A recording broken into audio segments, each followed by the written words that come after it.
വടക്ക് കിഴക്കൻ മ്യാൻമറിൽ സ്ഫോടനത്തിൽ 45 പേർ കൊല്ലപ്പെട്ടു. 70-ൽ അധികം ആളുകൾക്ക് പരിക്കേറ്റു. ഖനനത്തിനായി സൂക്ഷിച്ച സ്ഫോടക വസ്തുക്കളാണ് പൊട്ടിത്തെറിച്ചത്. വിശദാംശങ്ങളുമായി ഹരിത ചേരുന്നുണ്ട്. ഹരിത, വലിയൊരു അപകടമാണ്. 45 പേർ കൊല്ലപ്പെട്ടു എന്നറിയപ്പെടുന്നു. എന്തായിരുന്നു അവിടെ സംഭവിച്ചത്? ലിനിഷ, വളരെ ഖേദകരമായിട്ടുള്ള വാർത്തയാണ് ഇപ്പോൾ എത്തുന്നത്. മ്യാൻമാറിൽ ഖനനത്തിനായി സ്ഫോടക വസ്തുക്കൾ സൂക്ഷിച്ചിരുന്ന കെട്ടിടത്തിനാണ് വൻ തീപിടുത്തം ഉണ്ടായിരിക്കുന്നത്. തീപിടുത്തത്തിൽ 45 പേർ മരണപ്പെട്ടു എന്നാണ് പുറത്തുവരുന്ന റിപ്പോർട്ട്. 70ഓളം പേർക്ക് പരിക്കേറ്റതായും വിവിധ മാധ്യമങ്ങൾ റിപ്പോർട്ട് ചെയ്യപ്പെടുന്നുണ്ട്.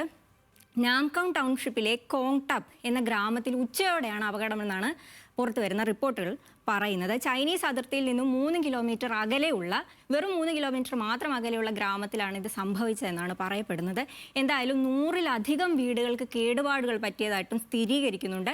രക്ഷാപ്രവർത്തനം വളരെ സജീവമായിട്ട് മുന്നേറുകയാണെന്നാണ് പുറത്തുവരുന്ന ഏറ്റവും പുതിയ റിപ്പോർട്ട് അനുസരിച്ച് വെളിപ്പെടുത്തുന്നത്. ലിനിഷ, ശരി, നന്ദി ഹരിത വിവരങ്ങൾക്ക്.